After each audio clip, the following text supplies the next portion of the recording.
Hello, Shiver Seekers. Are you ready to follow us into the unknown? I'm Cynthia. And I'm Stephanie. You found the dark oak. Today I'm going to tell you all about the disappearance of Asha Degree. Now, this is one that's been around for a while, and there's been some new developments. Am I saying that correctly? You are, which is exactly why I wanted to bring it today. I wanted to share some of the new stuff that's going on.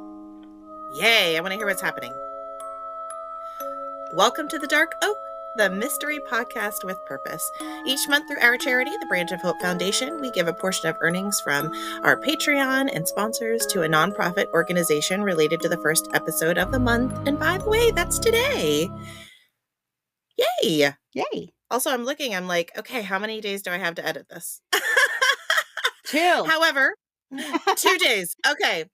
However, if you want to find out more about our Branch of Hope or any of the charities that we've covered over the last several years, we need to count out how many nonprofits we've actually helped, Cynthia. Do you know off the top of your head? I don't know off the top of my head, but how long have we been Two, doing the Branch of Hope? Going on 2 years?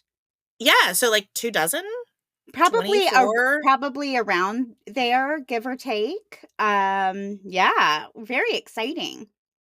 Yeah, 24 nonprofits that we have been able to bless. Some of them are big, some of them are small, some of them I'd never even heard of. So really exciting. Yeah. But if you want to find out more about that, you can head to our website, the Dark Oak Podcast. You can go to our Instagram account, the Dark Oak Patreon, or you can stay to the end of this episode and we'll tell you how all of that works.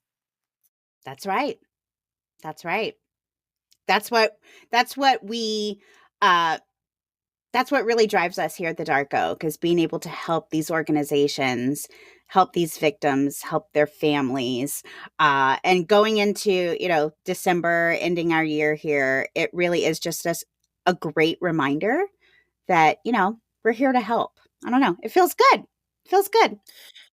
I remember, like, back to our roots, when we first started this podcast, we were reading a few books on just podcasting, like how to do it well. And I think the most impactful one said, have a purpose. Like, what's your why? Why are you here? Or what are you feeling? What is it you're trying to accomplish? And for us, we said, okay, well, telling mystery stories, that in itself is not unique. But we want to be different in that we don't just want to tell these stories to be exploitive, or to make money for ourselves, but we want to be able to give back. We want to be able to help. And I remember both of our eyes just lit up. Like, our faces are like, that's our why.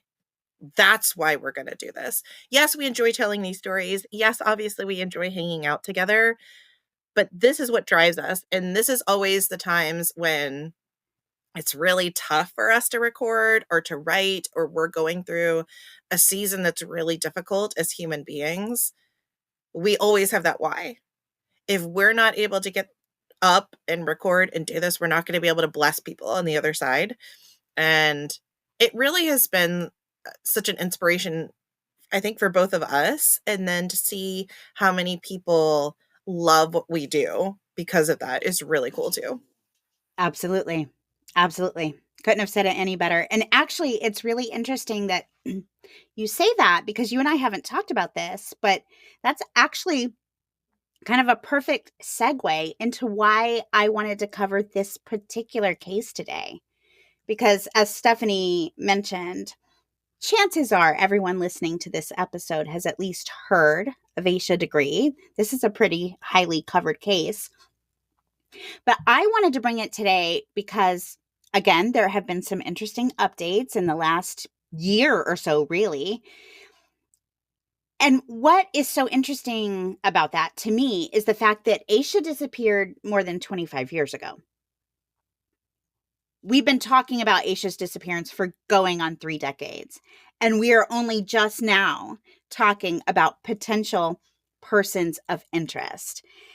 And I find that so encouraging, because obviously 25 years since a 9-year-old little girl went missing is an eternity. But I know when I first heard of this case, I thought, sadly, this is one that's never going to get solved. And unfortunately, that may still be the case, but I'm cautiously optimistic. We may end up seeing her case get solved after all. So it's just another really important reminder that this podcast and other responsible content creators have a greater purpose. We're raising awareness. We are trying to bring attention to these victims and their stories, and it's paying off. Mhm. So there is a greater good. There really is a greater good for doing all of this. And never give up, man. Never, Never, ever give up. You never know. You never never. know the thing that's the person that's going to hear the story, the thing that's going to get discovered. Um, there was a detective that talked about that. In the case that I just finished covering with Lyric and Elizabeth. And he said, sometimes people get defeated when it's been a long time since anything has happened in a case. And he said, yeah, time is difficult. Evidence disappears, people die, witnesses' memories fade.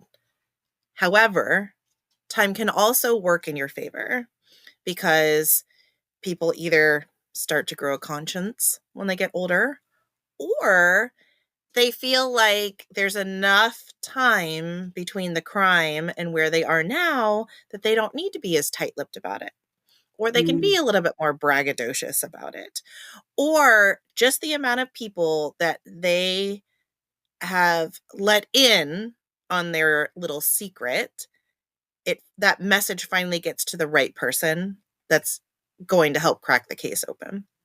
So, yeah, time can make it hard, but in some cases, it can make it better. right. So, again, just never give up. Never give up. Never give up. Never give up. Well, let's get into Asha Degree's story. So Asha Degree was born on August 5th, 1990, to her parents Harold and Aquila. And the Degree family lived in Shelby, North Carolina. Asha was the baby of the family, but not by much because her older brother O'Brien was less than a year older than Asha. So, as you can imagine, they were very Mm. close. Isn't that? I always thought that was like kind of a fun idea. Not That's exactly I twins, but close. that's Irish twins, isn't it? That's the Irish term for twins. that. Yeah, there's a Irish twins. term, Irish Yeah. twins. Yep. I'm not exactly sure why that's called that. I hope that's like not like a non-PC term or something. I don't know. Do the Irish have back-to-back children maybe? I don't know. I don't know. If it's not PC, sorry, we didn't know. I think I it don't I hear I it don't think that often. it is. No, I don't think so either. But woo, busy. Let's just Busy, say that was a busy family. busy, busy. I have a friend who did that. She had two babies within a year. It was like she had a baby, and then about the time she realized she had a baby, she was pregnant again. Pregnant with another baby. That's exactly right. I can't even imagine. She doesn't even remember like the first 2 years. That's exactly right. Right. Well, Aisha was described as a shy, quiet, sweet little girl. She was in fourth grade at Falston Elementary School. She was a very good student. Her teachers and coaches described her as being well behaved, a rule follower. Aisha was the point guard on her Pee Wee basketball team. And she was such a good player. I saw her described as the star player on her team, which I that's know. exciting. And I love that picture of her. That's one of the pictures of her, right? In her sports uniforms. I think Isn't that yes. one? I think that's one that's circulated quite Mhm. often. Yeah, she just looks so happy and proud in that Oh, picture. she's such a cutie. She really is, yeah. Mhm. I obviously didn't know Aisha, but I know I would have loved her. She's just a sweet little girl. Yeah. Aisha loves spending time with her family and going to church, but her natural shyness kept her from auditioning for a solo at church. So apparently she kind of wanted to sing, but she was too shy to audition, which same girl, same. In addition to not liking the pressure of auditioning, she also disliked dogs, especially when they got excited and jumped up on her. So you can kind of see Mm, she's a gentle little soul. She's a gentle yeah. little soul. Yeah. Frankly, I love dogs. I don't like when they jump on me either. So, same. Right, I don't right, like that either. And I understand that when you're short, like a shorter little person, like you don't really want dogs jumping on you. So I think that's totally fair. right, right. Harold was a dock loader at PPG Industries in Shelby, and he worked second shift. Typically, second shifters work from around 4 or 5 p.m. to about 1 a.m. And Harold worked until about 11:30 on a normal day. I don't have the exact details of when he went in, but that was, that was his hours. Aquila worked at the Kauai. Oh, am I saying that right? Kauai America in Lincoln Town building pianos. Pretty cool, Oh, huh? okay. That is very cool. Yeah, I want to build pianos. So Harold and Aquila worked all day. So the kids let themselves in the house after school. Both kids had their own house keys. On the days they didn't go straight home, they may find themselves at the grandmother's house. And this was really convenient because Harold's mother and sister shared a house on the same street. So they But were neighbors. it's the story is, like, so 90s. Like, so like, was lat I mean, latchkey kids, like, that's Mhm. what everybody did in the Right. Right. 90s. Um, I remember so many of my friends going home. Now, my mom was a stay-at-home mom, so she was there, and same for you, but, oh my gosh, almost all of my friends, I Hmm. remember going home, they had their key, and I remember thinking that was so cool. I'm sure Oh, you had moments like that too, when I was I like, did. so you just go home to, like, an empty house and you can, like, watch anything you want? And they're like, "Yeah, but mom makes me do homework." And I was like, "Yeah, but nobody's home. I You can know. do whatever you want." And they were like, "What a weird comment." I was like, "No, it's not." Like, they thought I was kind of immature for suggesting things like that. Like, not, you know what I'm saying? Yeah, Like, they no, were I like, do. Because I had the same, I feel a little bad saying it, but because looking back as an adult, I'm like, how lucky I was that I got to come home and my mom was there. My mom picked me up from school. My mom would drive "Yeah, my friends home so they wouldn't have to walk or ride the bus, So how lucky I was to be able to, spend my day yeah, with my mom. But of course, at the time, I was like, man, why can't she get a job? And why no, can't I be home alone? I totally felt the same. Yeah. I mean, I was like, "Ugh, gosh, how cool to have, like, all this independent time," Yeah. and I had a real struggle with the fact that my parents didn't just consider me an adult Oh, when I was, like, 13. Like, I'm practically an adult, right. and so I felt like being by yourself, having your own set of house keys, having all this, being able to just walk down the street by yourself. I felt like Right. that's what grown-ups would be doing. Oh, I sure. should be doing that. And I completely did not appreciate at all the fact that my mom was there helping make me a snack, making sure my house was clean. Completely unappreciated. And I, in turn, also am getting that from my children, who are not appreciative at all that I am in their business all the time. They call it karma, Stephanie. Karma. Oh, and my oldest is also, I mean, now, you know, he's not quite at his peak yet, but he's getting there where he's like, I'm practically an adult. And I can tell you he's many, many years shy of being an adult, but he's already communicating to me that, it's happening. And any moment he's going to wake up and be an adult. So I need to get with the program. Well, all I can say is that if he turns out to be anything like his mother, God help you. We in trouble. Well, his dad's in trouble.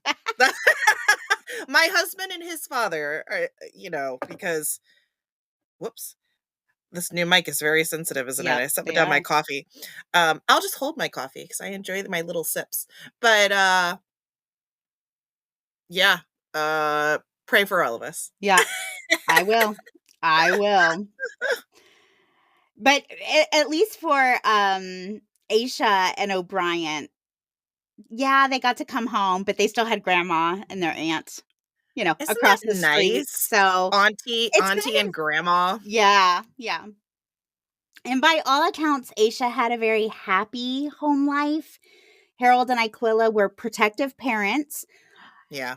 So, a specific example of this was Harold and Aquila didn't want their kids having access to strangers online. I don't know, smart move. Yeah. So, they didn't allow their kids access to a computer. That's going to be important to know later. Okay. So, our story begins on Friday, February 11th in the year 2000. O'Brien and Aisha had the day off from school and they spent the day with their aunt. They both had basketball practice that afternoon, so their aunt took them to practice. And later, Aisha's coach, Chad Wilson, said that Aisha had acted normally. Practice was uneventful. The next day, the entire family went to the first basketball game of the season, which was held at Burns Middle School. And this was a big deal. This was the first game. The kids were really excited. But unfortunately, Aisha's team lost by 1 point. Oh, the Yeah. heartbreaker. Well, and it's even worse because Aisha had been fouled out during the game. So she blamed herself for the team losing, because they Oh. only lost by 1 point. Yeah. And the whole team was pretty upset. I mean, like several of them were crying. It was a big deal. Well, it's like a bunch of 10-year-olds. I mean, Right. it's emotional. That Sure. stinks. Yeah, no, sure. It breaks my heart to even think about. Yeah. Now, it seems to me like Aisha may have even felt some embarrassment over the loss because at one point, someone, trying to be sympathetic toward her, trying to care for her, asked her why she was crying. And she said it was because her leg was hurt instead of saying she was upset about the Mhm. game. And then later, Yeah. she admitted that her leg wasn't hurt. It was just an excuse. I think she was embarrassed. She didn't want to talk about it. I do that sometimes. Like, if I'm crying and upset, please don't ask me. Like, you'll you'll break the dam. It'll all come out. Cutting those imaginary onions That's again, are right. you, Cynthia? Just don't talk to me. Yeah. Oh, I absolutely have moments like that where I'm on the verge. Like, don't touch me and don't touch me. Yeah, don't Like, hug me. don't hug me because I don't have time for that right now. I've learned through a lot of therapy, you still got to let it out at a different time, but it's not always the right time and place. Sure. Especially when you're a mom, a mom. I mean, Yeah. ultimately that's where it comes down for me personally. I know everybody's a little bit different, but maybe it's at your job or something professional where you can't just lose it in Mhm. an ugly cry.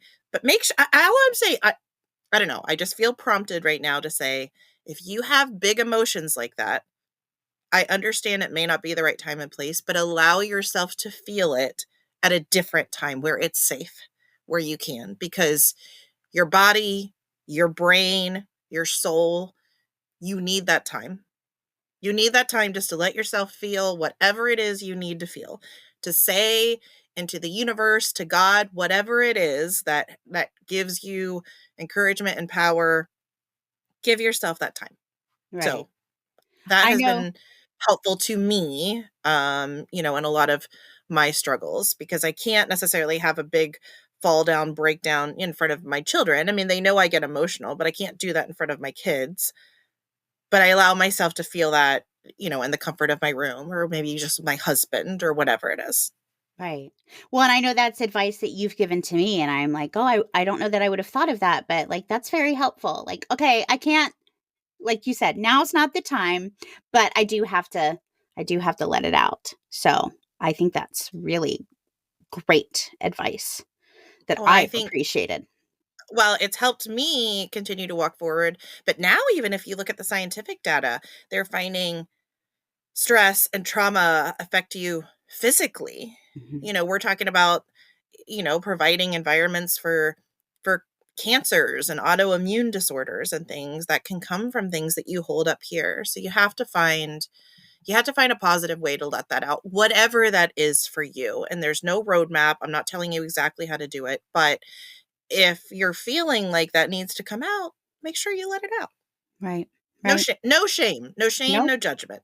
Great advice. Um, we're all just doing the best we can. That's right. Great advice. Now, eventually, Aisha and the rest of her team moved on. So this wasn't like a complete day ruiner, thankfully. And Aisha went back to being her normal self. She and the rest of the team were able to cheer the boys' team on. So Oh, that's I know. nice. I thought That's that was nice. cute that even in the middle of their, in their heartbreak, they were able to cheer for the boys, which who wants Yeah. to cheer for the boys' team anyway? Ugh. Girl power. That's right. That's right. Said the mom of 3 boys. Don't tell my We kid. we still have each other, okay? That's right. That's right. That night, Aisha had a sleepover at her cousin's house, again, just right across the street. And listen, Aisha's aunt and grandma, they must have been like super women because I read that there were over a dozen cousins and friends sleeping over. So the bravery that these women had 12, preteens? Holy guacamole.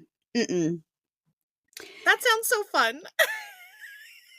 I Yeah, I I am truly a glutton for punishment. I oh, really am. let me tell you, I had one big sleepover when my oldest was like for a birthday, and I think he was maybe turning 12 or 13. So I let him bring like it was like 6, 7, 8 boys. I don't even remember. All I know, and I was a single mom at the time. So it's just me home alone with these wild animals. And I remember waking up at one point, I put like all the junk food on top of the refrigerator because I was like, okay, they've had enough. And at one point, I heard a weird noise and I woke up and I leave my room. And this kid is on top of the refrigerator. He's literally climbed on top of the refrigerator to get the junk food at like 3 in the morning. And I was just like, okay, this is too much. Well, they're boys. They never stop being hungry, at least in my No. house. So you got to leave the feeding trough out. Yeah, lesson learned. I was like, "My goodness." Yeah, it was a lot.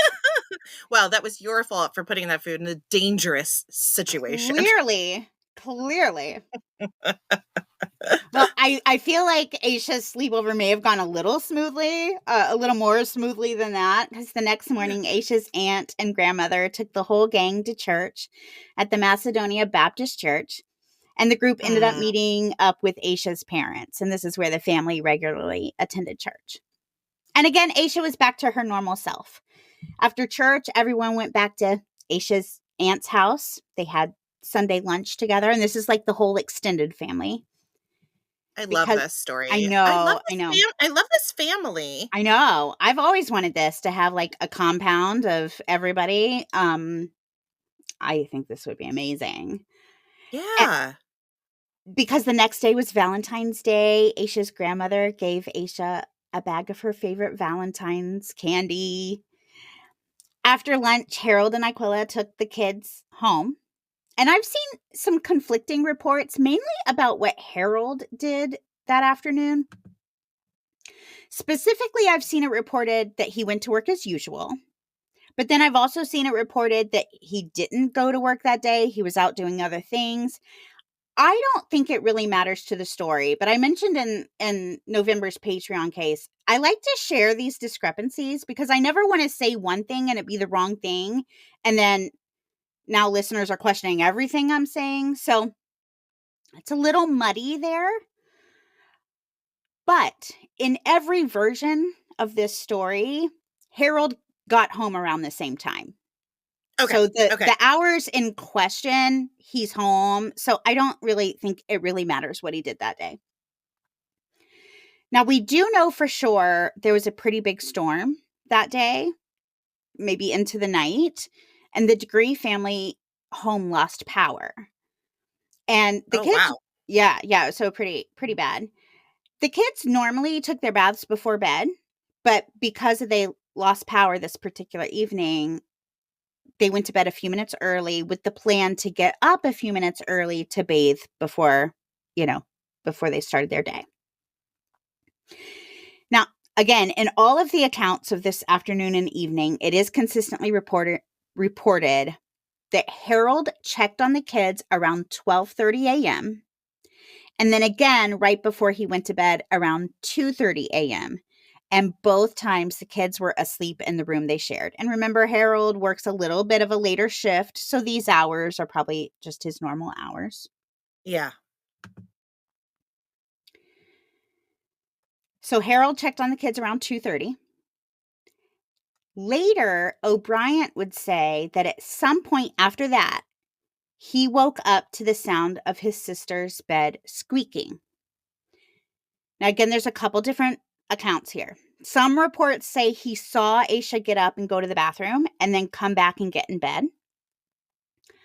More often, I've seen that he heard the bed squeaking and he assumed she was either getting up to go to the bathroom or just tossing and turning, but he never actually looked up to see what he was hearing. Okay. The next morning was Valentine's Day. It was also Harold and Aquila's wedding anniversary. Oh. I know. That's sweet and also really sad because it's the day their daughter Yeah. went missing. Yeah. Aquila got up around 5:45 or 6 a.m., a few minutes early to help get the kids ready. You remember they had to get that shower or bath in. But when she went into the kids' room to check on them, they shared the room, Asha was not in her bed. So Aquila checked the house. There was no sign of Asha. So in a panic, she calls her sister-in-law across the street. They haven't seen Asha. And the police were called at 6:39 a.m. Police arrived at the home at 6:41 a.m. Wow. Okay, they were on it. They were on it. Thankfully, because this is a missing 9-year-old, so they took this very seriously right off the bat. Search dogs were brought in, but no trail was found. This is probably due to the heavy rain they'd had. A helicopter performed an aerial search. 60 volunteers participated in a ground search looking for Asha. Now, once the police got to the scene, they thoroughly searched the house. All of the doors had been locked. There was no evidence of forced entry. Asha's parents surveyed her bedroom and immediately noticed that Asha's black book bag and her Tweety Bird purse were missing. They also noticed a few changes of clothing missing from her room, almost as if she had packed a bag to go somewhere. Now, this Tweety Bird purse in particular was very special to Asha. She'd won it in class. Her teacher gave out tokens for good behavior, and Asha had saved enough tokens to buy the purse just the week before. So it being missing was really significant. And when I was writing this, it brought me back to the case you just covered, Lyric and Elizabeth, right? And Yeah, how with the Hannah Montana purse. and for you that was like just kind of a heart-wrenching detail because it just showed the innocence. And having that fresh in my brain, and then reading this, I was like, oh, just a little Tweety Bird purse, that she Yeah. bought Yeah. in class, just you know just a Babies. baby, just a baby. Babies. Now, all of the house doors being locked was interesting, right? Because this little girl's missing. She's not the type of personality who it's going to be like, oh, she ran away. That doesn't make sense for her.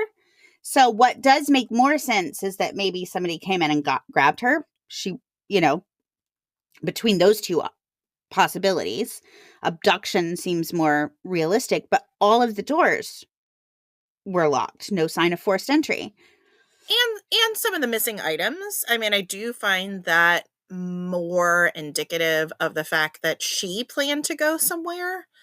To me, because if you're an assailant just grabbing a little girl, you're not going to grab her things, I wouldn't Right. think. Right. Well, I will go ahead and tell you it's not a secret at all. It is 100% believed that Asha Degree left the home on her own. Mhm. No one can figure out why. That's one of the things that makes this case so bizarre. She was a shy, quiet, rule following, timid, gentle little 9-year-old girl. I have a 9-year-old. I'm sorry, he's not sneaking out in the middle of the night. He would be terrified in the dark outside. This doesn't make sense. But yet, Mhm. it's 100% believed she left the house on her own. And one of the facts that made police realize this was the fact that Aisha and O'Brien had their own keys to the house. So she could have left. She kept that key in her book bag, which she, it appeared, had with her. She could have just left the home and locked the door behind her. Which Again, is so sad. Again, I mean, all the things are just so sad, but if that is the case, um, what was she feeling as she left her house and then had to lock that door behind her? Like, the fact that she thought, like, "I'm locking this door and leaving my family, leaving this house." Now again, we don't know her state of mind. Was she leaving permanently? Was she gonna run away forever?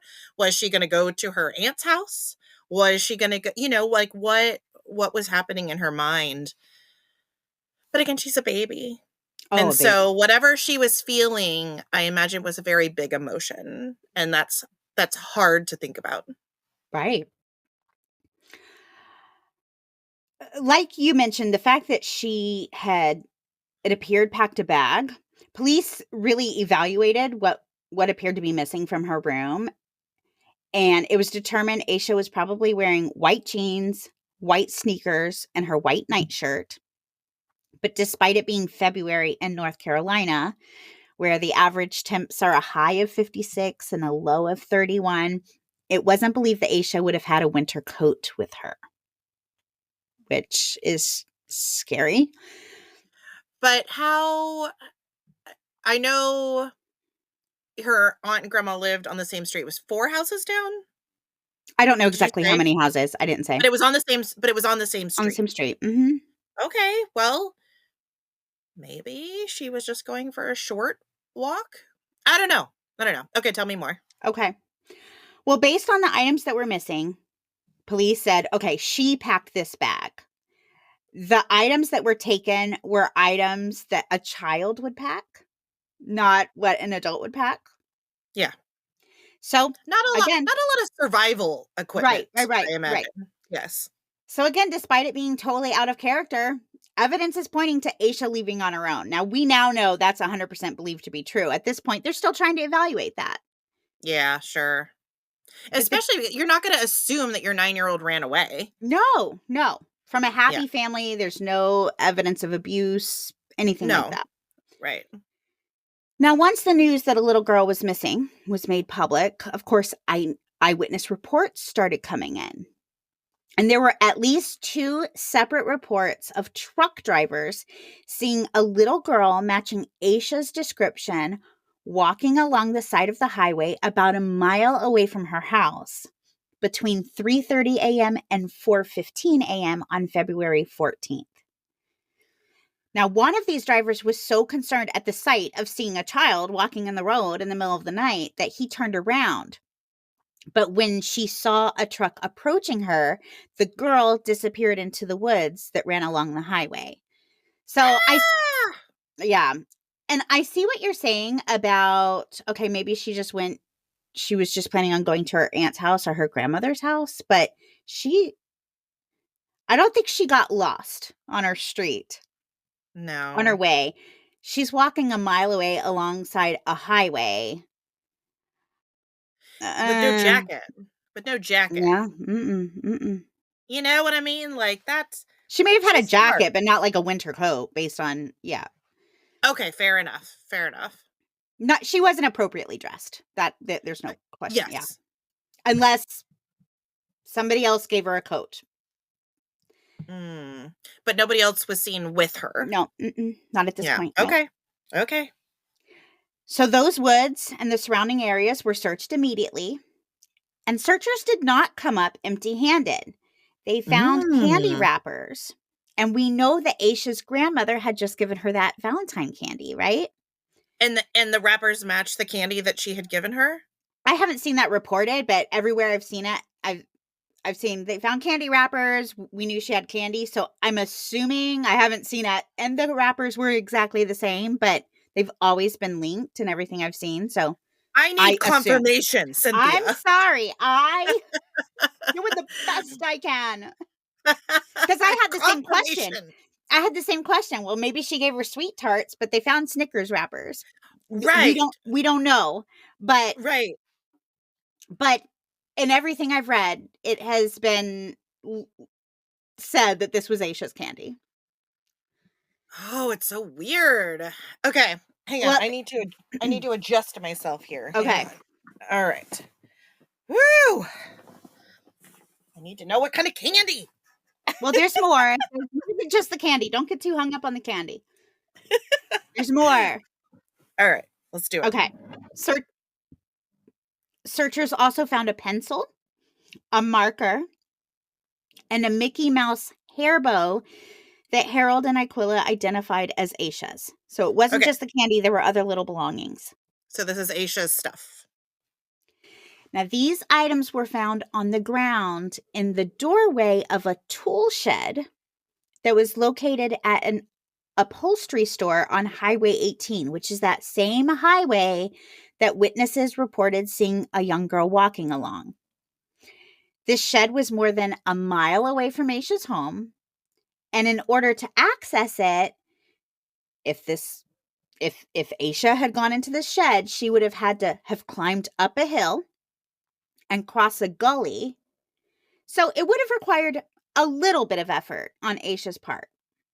But at the same time, some people believe, okay, Aisha may have gone to the shed to try to get shelter, either from the storm, if it was still storming, depending on, the timeline, or maybe she could have just gone somewhere to try to get a little warmer. Some theories suggest maybe Aisha went to this shed to try to hide from the truck that she saw turning around.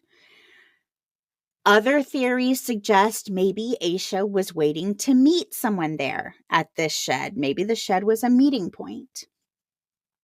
Was the shed somewhere, you may or may not know this, but was it like deep in the woods, or was it somewhere like you No. would see? Okay. Well, So it this was is like, somewhere that she could have stumbled upon. This isn't sure. like okay, okay. All right.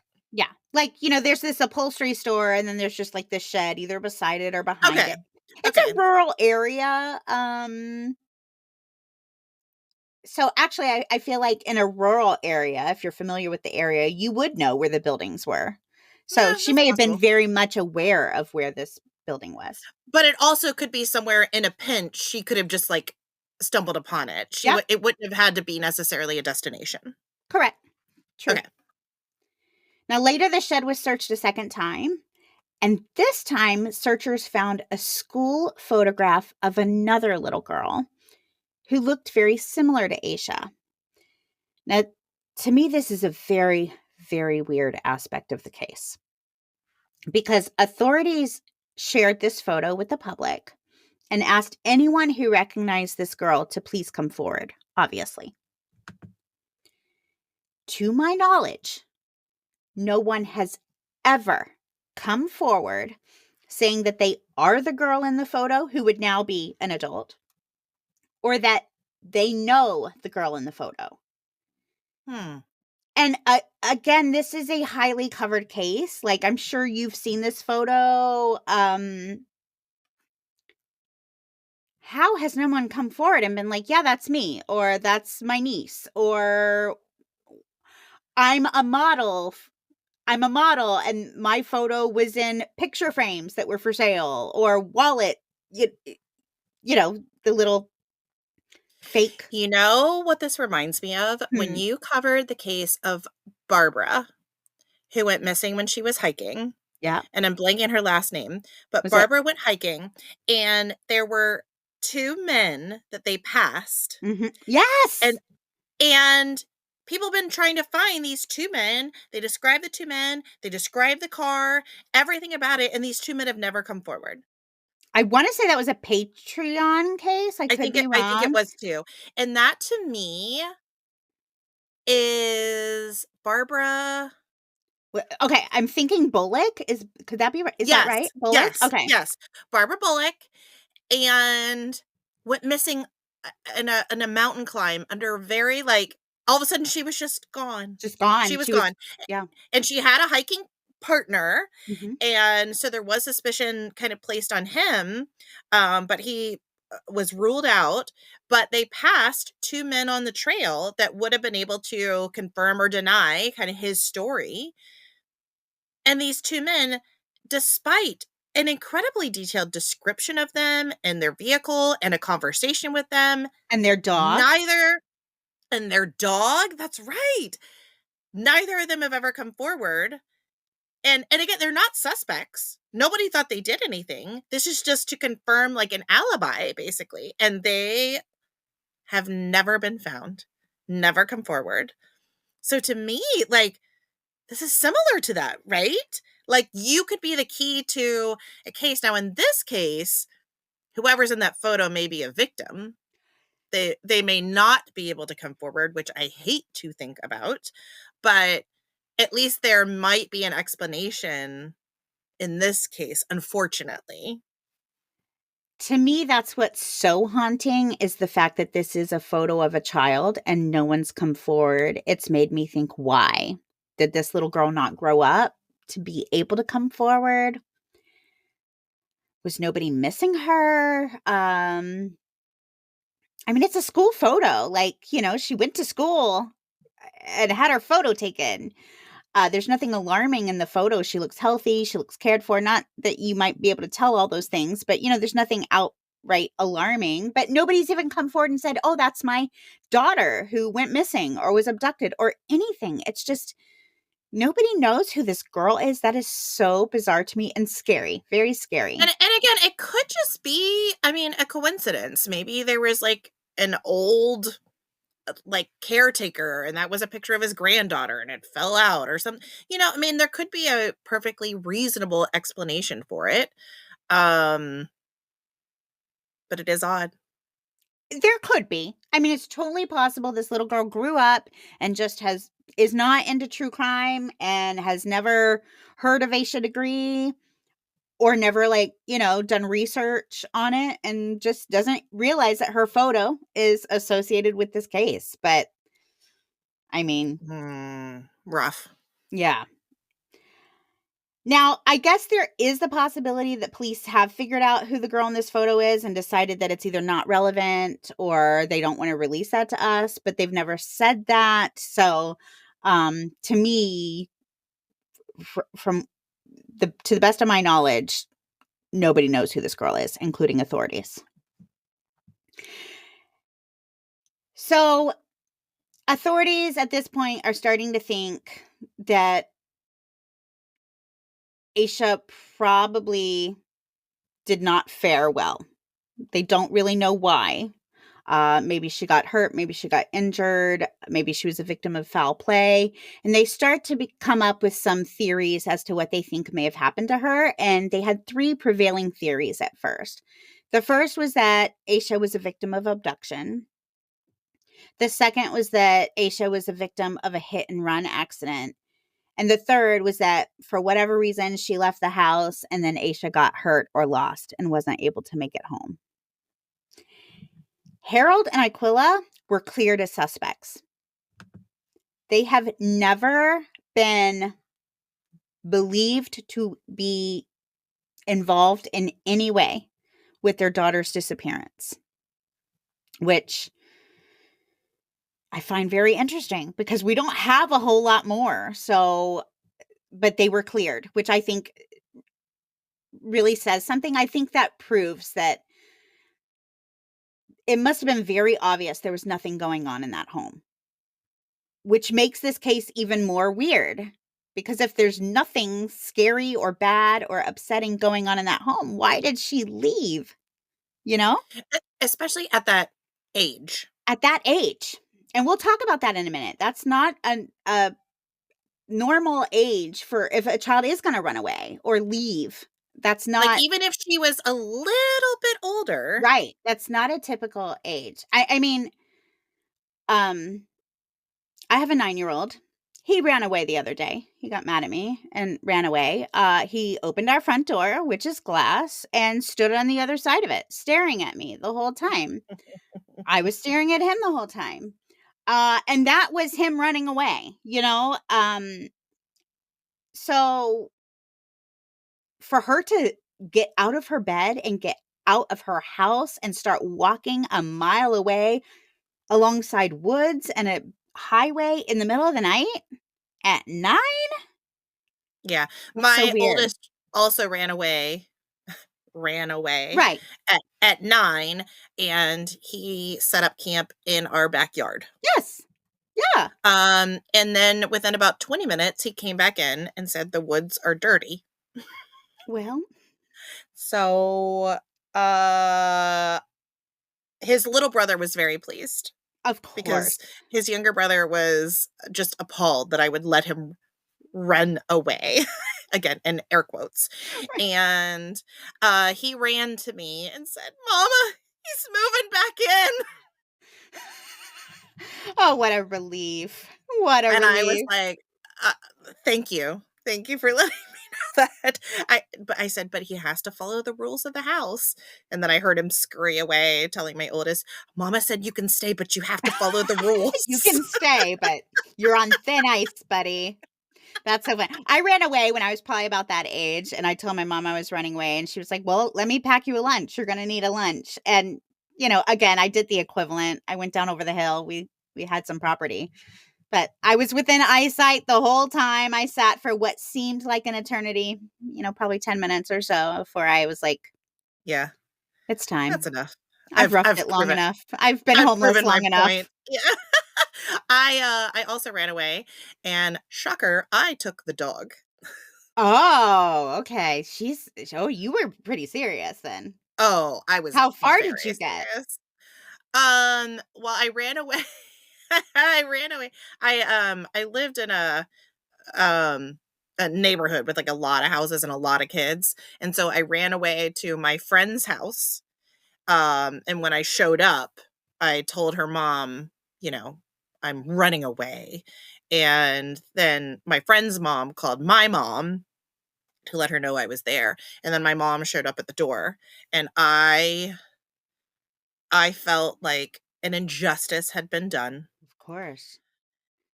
This whole family had violated my trust. You were betrayed? I trusted them, to be part of my escape plan, and betrayal. I was really crushed that you can't who can you trust in this world, you know? Well, and you were obviously serious because out of your son, my son, and myself, you're the only one who actually made it off of your own property. So you were actually running away. It may have been an entire block, maybe. But yeah, that's right. That's right. Legit. Yeah. Boom. Legit. She doesn't play. Boom. But all that to say, like, that's the kind of Yeah. running away little kids do. They don't sneak out of their house in the middle of the Yep. night, walk a No. mile away alongside woods in the dark. And not tell anyone, No, not leave a note. It seems very unusual. very unusual. More than 500 people searched for Aisha in the days following her disappearance. Nothing new was found. And on February 20th, just 6 days after she had disappeared, the search was called off because it was determined that Aisha could not have survived alone in the weather. Oh, I hate this so I know, much. I know. Now, during their investigation, one of the things police learned was that Aisha's class at school had been reading a book called The Whipping Boy. And this book tells the story of two children who run away and they share lots of fun and exciting adventures and then return safely home at the end of the book. So this made the police wonder if maybe this book could have inspired Aisha to run away. And Mm. I think it's a stretch, but here's the thing, they really don't have anything. They have this evidence that she left on her own and they cannot figure out why. So it makes sense they're going to look at anything and everything they possibly can. Yeah, I mean, I think if you're gonna look at some kind of reason, I would lean more towards her feeling guilty about, what happened at the basketball game, knowing the kind of person that she is. Or maybe just the two of those together.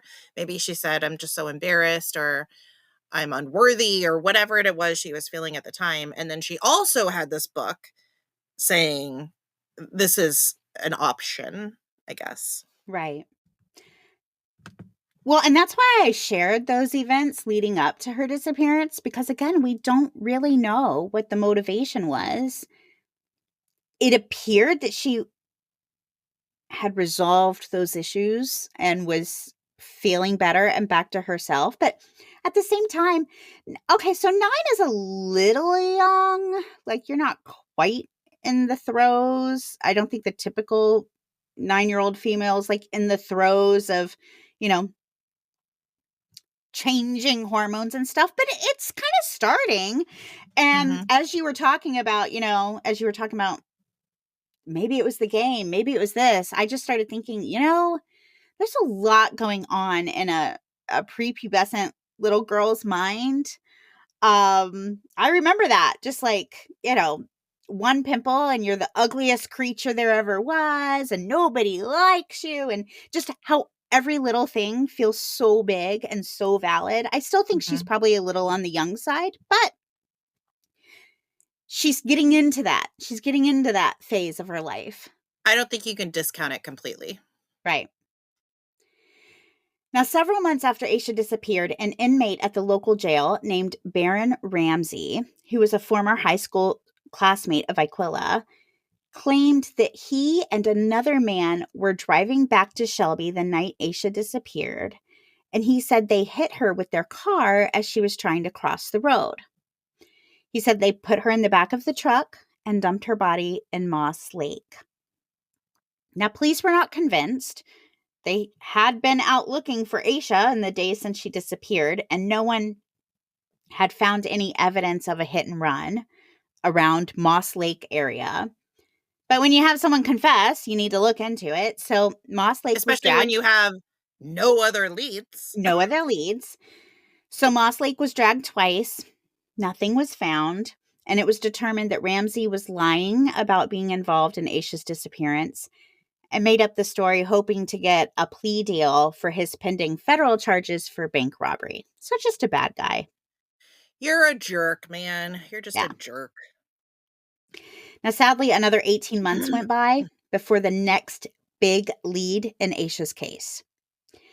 On August 3rd, 2001, only 2 days before Aisha's 10th birthday, construction workers who were digging an access road for a new housing development more than 26 miles from Aisha's home found a buried black trash bag. Inside that bag was another trash bag, and inside that was Aisha's book bag. The fact that it had been double bagged and buried, it's not a good sign. Mm. Aisha didn't do that. No. Now, notably, this evidence was found in the opposite direction from Aisha's house that she had been seen walking, if that was actually her walking. We believe it was, but we can't really say for sure. In addition to Aisha's book bag, there were also some animal bones and a pair of men's khakis found nearby, but nothing else of note was found.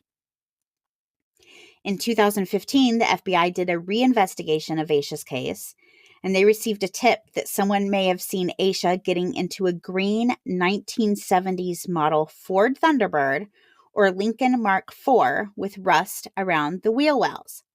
And the FBI released this information the following year in 2016. So she went missing in 2000, and even 15 years later, someone's coming forward talking about a vehicle that they may have seen her getting into.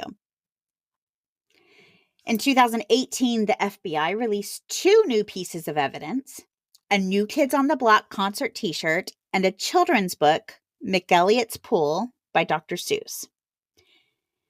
These items were found in the book bag, in Aisha's book bag. Now, according to her Okay. parents, Were they hers though?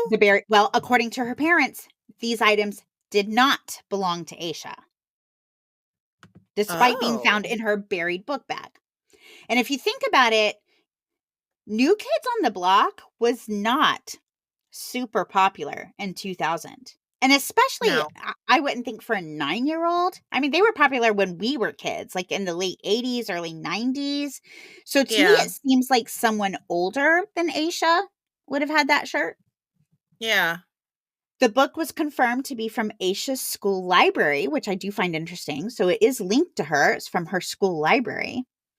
But her parents said it wasn't hers. And there's no record of who may have checked it out last, which, how frustrating is that? I mean, it's a Okay. school library, but like, come on, do some record keeping. Value your literature. If you're going to have a job, do it right. It doesn't matter what it is, even for this elementary school library. Oh So you man. can charge those parents when that book's not returned. Exactly. So, up until recently, we're getting into more recent years. Here were the prevailing theories. The first was that Aisha was groomed by someone outside of the home and tricked into meeting them. The photo of the little girl found in the shed could have been Mhm. something a perp may have used to trick Aisha into thinking she was speaking to another child. But the Mhm. big problem with this theory is Aisha had no access to a computer. It Mhm. would have been hard to find a pen pal or to hide like a pen pal if you were writing letters. Maybe. I mean, she did get home before her parents, so I guess she could have maybe like intercepted the mail, but I don't know, grooming someone via handwritten letter just Also, seems. if she was like writing to, well, I don't know. That seems a little far fetched for It me. is, but if you don't have access to a computer, the options to talk to someone outside are limited. Yeah. Aisha did not have a lot of outside contact with people, other than like her family and the people, at school or church. But was there like a caretaker of the house, like a lawn guy or something that would have known that she was home alone? Not that I've seen mentioned, but that doesn't mean that there wasn't, you know. Yeah. Um because like you said, Aisha was home alone. She was home alone with her brother during a large part of the day. She did go to church, so maybe there was someone from church. I don't know, even if Yeah. she's running back and forth to her grandmother's or aunt's, maybe there's some sick, gross neighbor who lives on the street. Yeah. True. True. Very true. The second theory is that Aisha ran away for an adventure or to get away from something bad going on inside the home. And then after she voluntarily left the house, she met with foul play. But again, Harold and Aquila have never been suspects. There's no criminal record. No one's ever found any reason to believe there was any type of abuse or mistreatment in the Degree household. Literally, in the nearly 30 years or almost 30 years, there's never been even an accusation of anything going on. As you mentioned, Aisha did not fit the profile of a runaway child. Not only was it completely outside of her personality, but the fact that she was, you know, so young. Children ages 7 to 11 make up only 4% of runaways. They're generally in the 15 to 17 age. If a minor's going to run away, it's like the ages of 15 and 17. So possible, but weird. Here's a theory that I thought was interesting. It kind of checks all the boxes, even though it might feel out there. What if Aisha sleepwalked? I thought about Sleepwalkers. that, Mm-hmm. but I don't know. Wouldn't like the cold wake you up? I don't know. I was thinking that because one of my sons did a lot of sleepwalking for a period of time. Now, but he wouldn't have been able to perform tasks like packing a bag well, and then walking Mhm. out and locking a door well. Like, he could have theoretically grabbed a bag and thrown things in it, and in his brain, in his sleepwalking brain, thought they were clothes or thought they were food or whatever, but it wouldn't have been, you know? So I don't know, maybe there's different types of sleepwalking, but he always thinks he's doing something, but it's not really what you're doing. Right. Like, I've Does that make heard sense? it does. I've heard of people, like, think they're walking to the bathroom, and they're actually, like, they open like, boys will open the fridge and, like, pee in the fridge. They think they're going to the bathroom. Now, but I might argue that she didn't pack a bag well. I don't know specifically what was missing from her room, but the police said whatever was missing from her room is stuff a child would pack. It's not something an adult would pack, and she didn't have the coat. Right? That's true. That's true. And apparently I don't know. sleepwalkers do tend to do things that they're used to doing, like normal routine type stuff. Mhm, that's true. So she could have gotten up and thought she was getting ready for school, taken her backpack, walked out the door, and locked it behind her as she left. But of course the question is, well, then what happened to her? She didn't walk 26 miles and bury her backpack. Well, no, she didn't. And sadly, I'm not gonna answer that question for you, but I'm gonna give you some new information. So Okay. here is where I bring you information that's, only been released within the last year. So, investigators have recently revealed for the first time that they believe Asha Degree was killed and her death and body were concealed. A series of search warrants were executed in September 2024, so just a little over a year ago, at several properties lived in or owned by a local Cleveland County family, the Deadmans. Excuse me, the Deadmans. These search warrants named members of the Deadman family, including Roy Deadman, his wife Connie Deadman, and their three daughters, Annalie, Lizzie, and Sarah. Good grief, like they all knew about whatever Well, happened? we'll get into it. The search warrants were requested after DNA samples linked Asha Degree with Roy Deadman's daughter, Anna Lee, and a man named Russell Underhill. Now, Russell Underhill doesn't appear to be related to the family, but was associated with them. Anna Lee was right around 13 years old at the time Asha Degree went missing. So she was young too. And specifically, what has been found was a hair that is believed to belong to Anna Lee on Asha's belongings. And I assume Aisha's belongings found, so not in her room, right? Like found. I assume the same thing on the backpack. Okay. Now, it is a little Yes. confusing because on one of the reports I read, it said on Aisha's undershirt. Well, we don't have a body, so it's not an undershirt she was wearing. So I kind of wondered if maybe they meant the New Kids on the Block shirt that was found in the backpack. I'm not sure. Again, we don't have all the answers. This is relatively new, but Yeah, there's a okay. hair that matched Anna Lee found with, I believe, Aisha Degree's belongings that were found buried.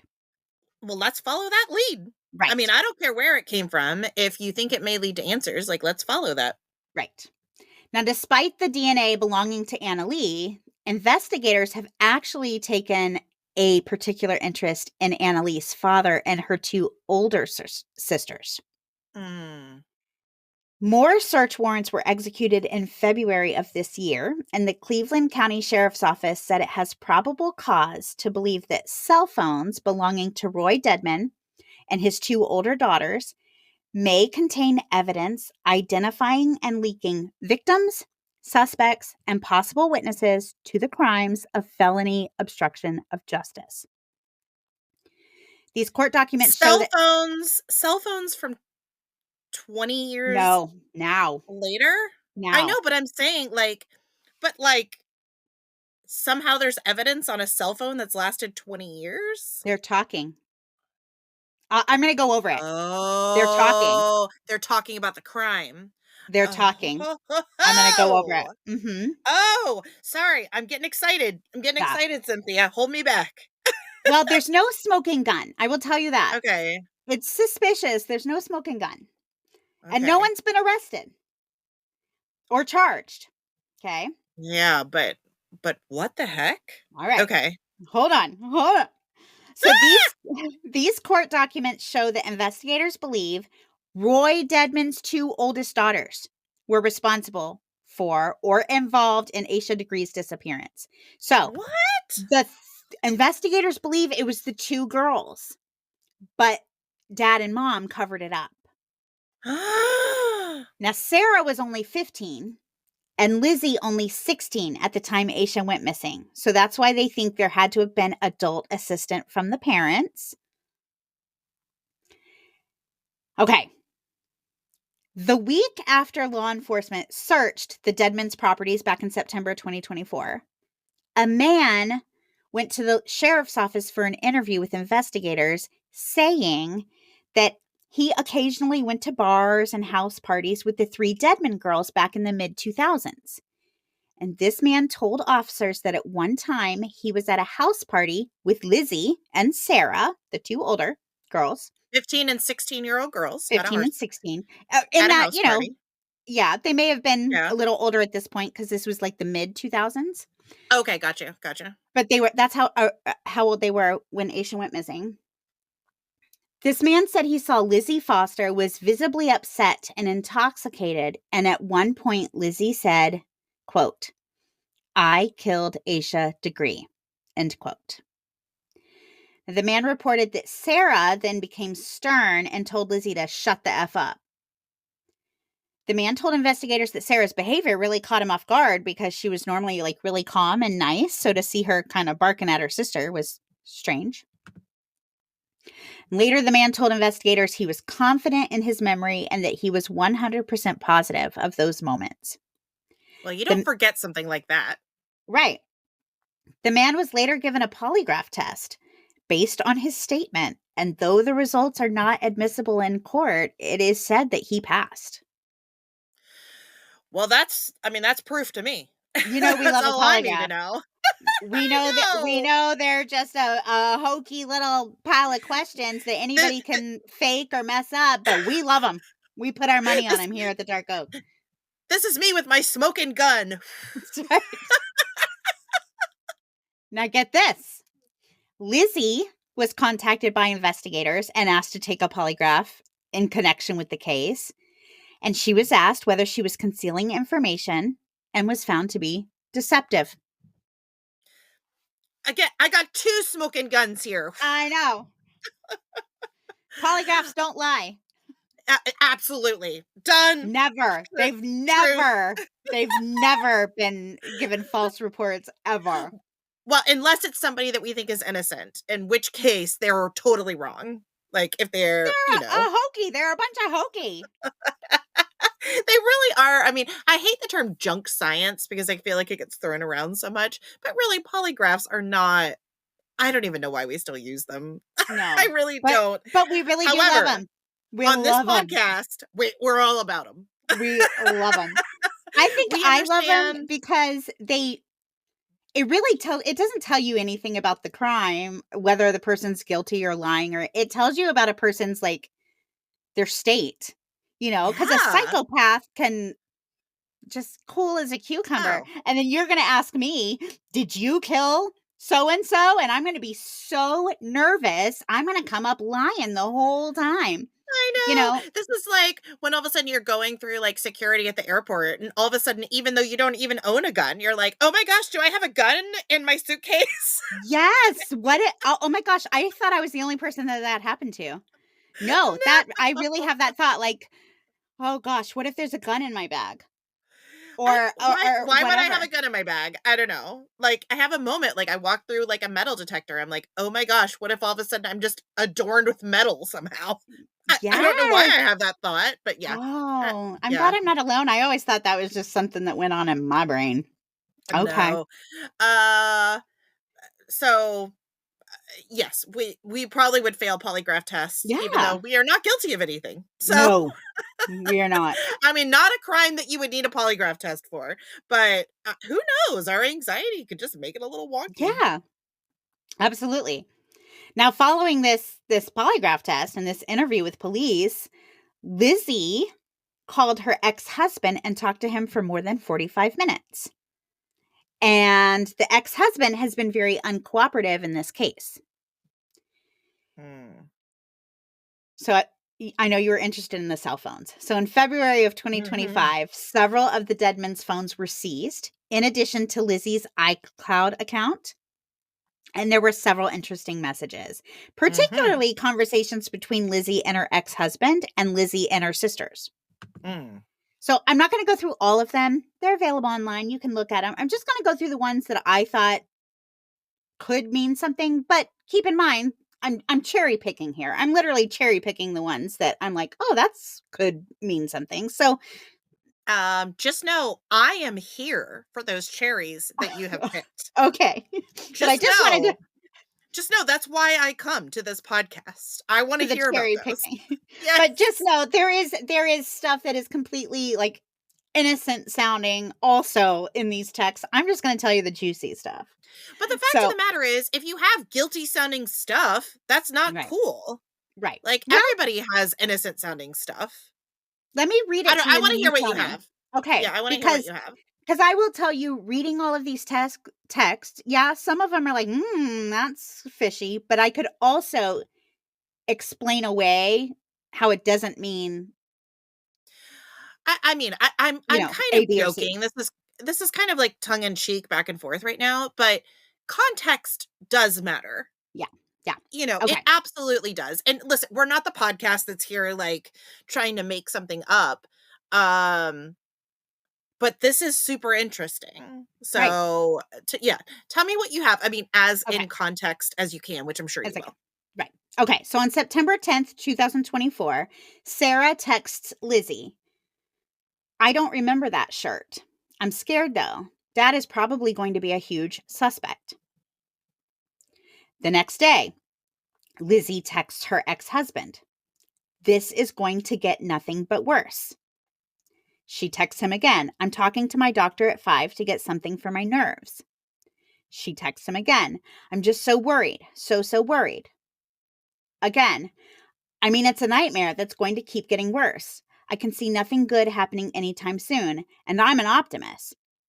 The ex husband then responds to Lizzie saying, oh no, I hate for y'all. He meant, I hate it for y'all, but he wrote, I Yeah, hate yeah, for yeah. No, y'all. I get it. Lizzie then texts the ex husband, there is no way this is going to be okay. On September 12th, 2024, Lizzie texts her ex husband, I feel so horrible. Then again, so horrible. Then, I don't know what to do. I caused this. Then he responds to her, no, you didn't. On September 29th, 2024, Lizzie texts Sarah, I'm just so anxious about like what's going on behind the scenes. Then she writes, like, what are they doing now? Then, honestly, then, I mean, I want to do what dad says. Then Sarah responds and says, and maybe we should have let you do what you originally wanted to do. Then Lizzie responds to Sarah, I don't know, or IDK, I don't know. Mhm. Then she says, I really don't know. And then Sarah responds and says, right. You don't want something we do or say impact him, but we also can't be living like this either. So, I don't know. Now, remember, there is that guy, Russell, who has also kind of been linked to this family. In everything I've read and seen, it looks like they're really focusing on the Deadman family, particularly Lizzie and Sarah. but there is this other man that has been linked somehow. This is a really terrible thought, but a lot of and this is complete speculation. I don't know if this is linked to this case. I'm just thinking about cases we've covered in the past or cases I'm familiar with. A lot of times in sex trafficking, they will use other kids as Mm.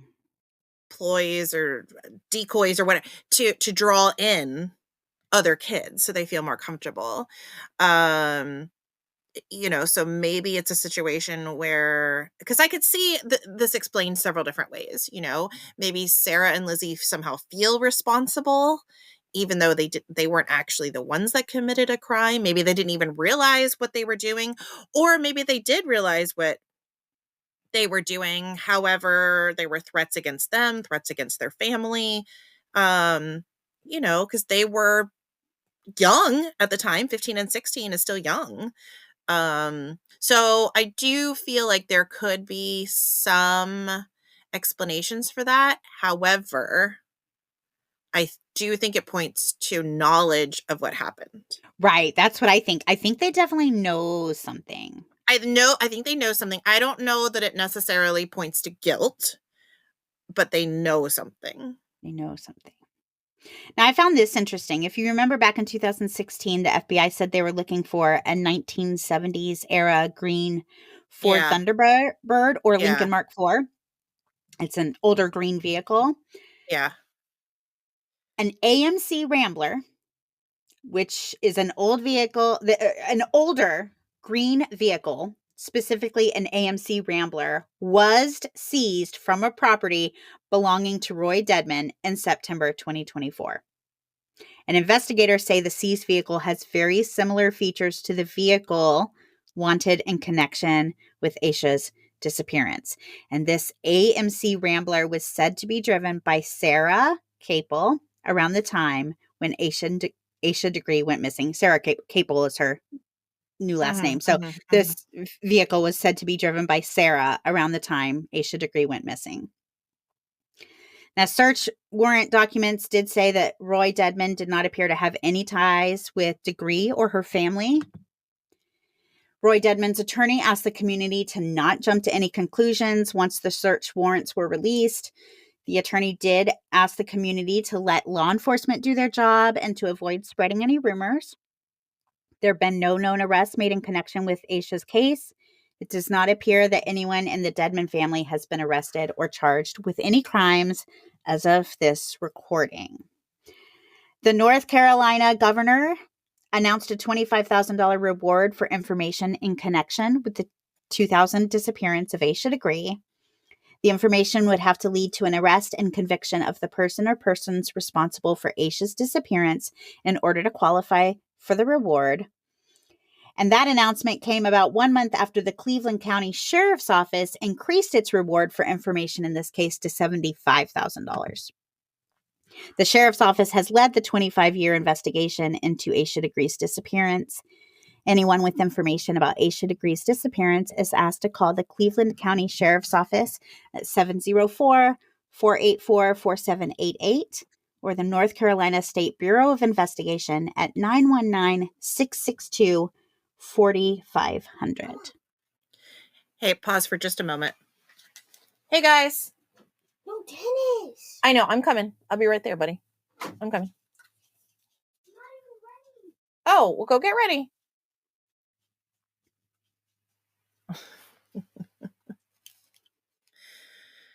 We've got tennis lesson today, so we gotta get going.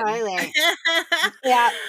Let me real quick Um, just give a quick disappearance. Aisha was an African-American little girl, about 4 feet, 6 inches tall. She weighed around 60 pounds with black hair and brown eyes, and she often wore her hair in pigtails. If you saw anything. I'm just wondering. You know what stinks? The fact that they've seized the phones now is if these girls are smart, they're not going to communicate via phone anymore.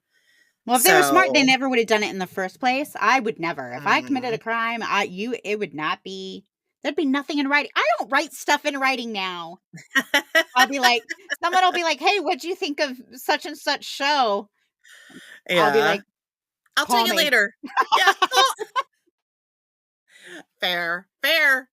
That's smart. But yeah, I mean, yeah. Okay. I hope they figure out more.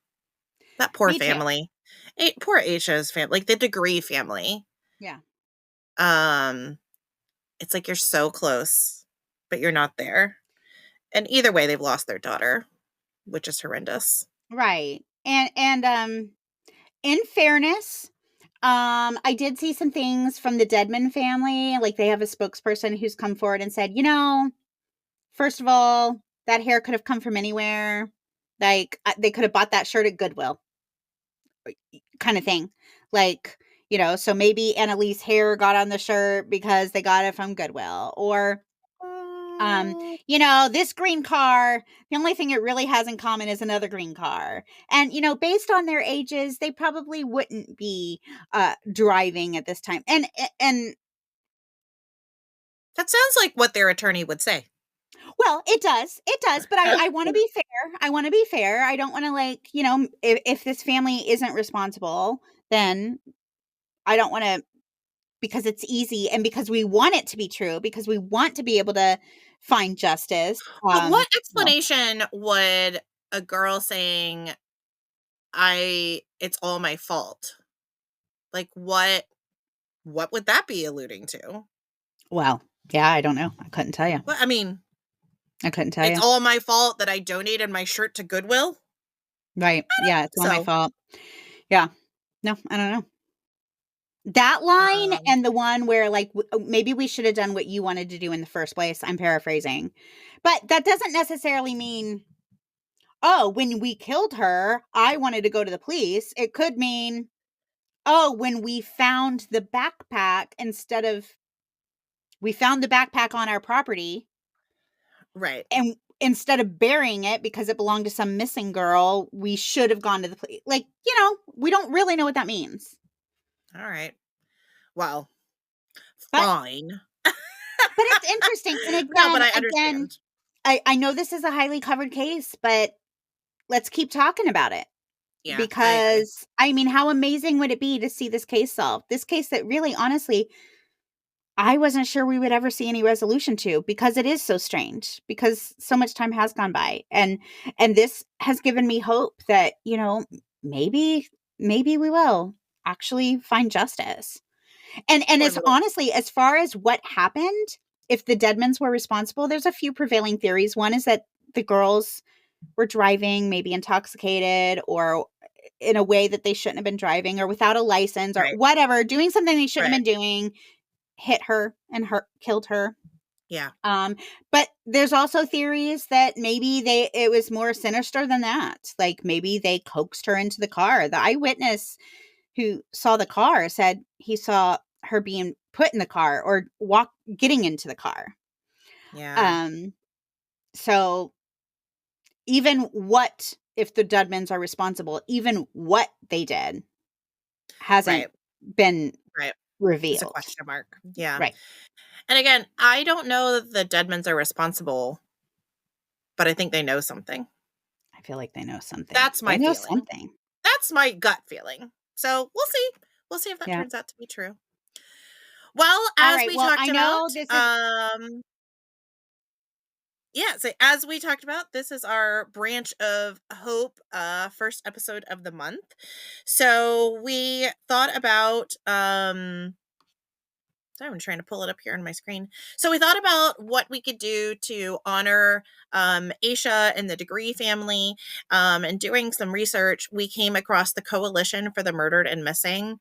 And they are a nonprofit organization that has highlighted Aisha's case, as many have. However, this one really caught our eye because they're a smaller nonprofit than some of the ones we have covered in the recent months. And so we really wanted to, it's kind of nice to help with the little guys sometimes, because we feel like sometimes we're that, like, the little engine that could kind of thing. And so we love organizations that are doing the best that they can. And we came across the Coalition for the Murdered and Missing. And this organization is dedicated to bringing awareness to missing persons and unsolved murder cases, which is right in our wheelhouse. CMM provides the public with resources and focuses research on better understanding and preventing violent crimes. So, again, awareness, resources, and specifically their core value. No, wait. Oh, here we go.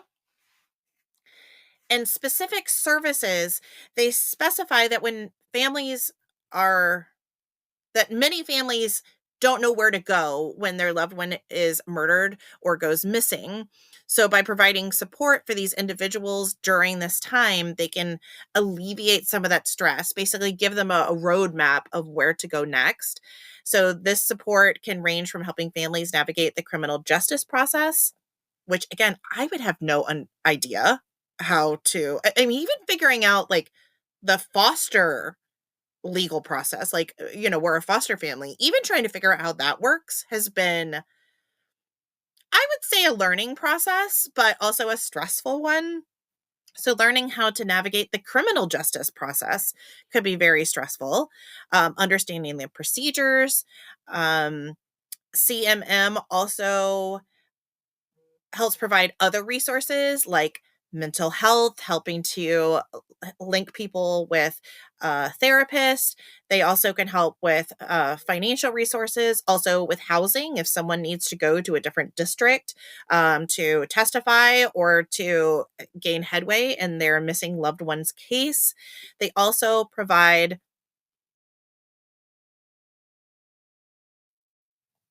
increased analysis of patterns of crime and the increase effectiveness of victim searches. So lots of stuff coming out of this fairly small organization, and they cover the entire United States.